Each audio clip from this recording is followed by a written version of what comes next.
Welcome to Jesus Every Day, where we share Bible stories and discover how they speak into our lives today. Let's keep going in our journey through Genesis. Today we're in Genesis chapter 21, where we finally see God's long-awaited promise come to life, the birth of Isaac. For years, Abraham and Sarah had waited. God had promised Abraham a son through Sarah, but the years kept passing and the promise seemed impossible. Sarah was well past the age of childbearing, and yet, in Genesis 21, God proves his word never fails. The chapter begins with these powerful words. The Lord was gracious to Sarah as he had said, and the Lord did for Sarah what he had promised. Sarah becomes pregnant, and in her old age she gives birth to a son.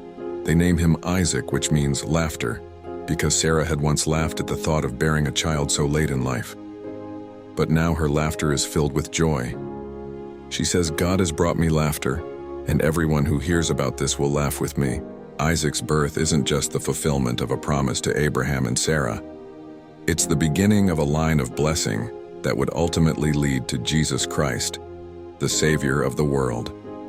It's a reminder that God's timing may not match ours, but his promises never fail. But Genesis 21 doesn't end with celebration. Tension rises between Sarah and Hagar, the mother of Abraham's other son, Ishmael. Sarah sees Ishmael mocking Isaac, and she demands that Abraham send Hagar and Ishmael away. Abraham is troubled. After all, Ishmael is also his son. But God tells Abraham not to be distressed. He assures Abraham that while Isaac is the son of promise, Ishmael will also become a great nation because he is Abraham's child. So Abraham sends Hagar and Ishmael away. Wandering in the desert, they run out of water, and Hagar fears her son will die. She sits him under a bush and begins to weep. But in that moment of despair, God hears the boy's cries. An angel of God calls to Hagar and says, "Do not be afraid, God has heard the boy crying." God opens her eyes to see a well of water, and Ishmael's life is saved. God remains faithful, keeping his word to bless Ishmael as well.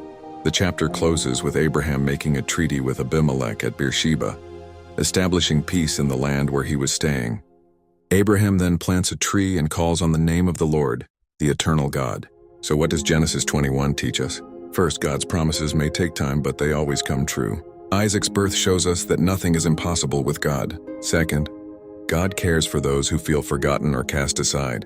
Just as he heard Ishmael's cries in the desert, he hears us in our struggles. And third, we are reminded to worship God as the Eternal One, the one who keeps his word, protects his people, and never changes. Genesis 21 is a chapter of joy, tension, and hope. And through it all, the faithfulness of God shines clearly. Thank you so much for joining me today. If this video encouraged you, make sure to hit the like button and subscribe to Jesus Every Day for more Bible stories and lessons to strengthen your faith.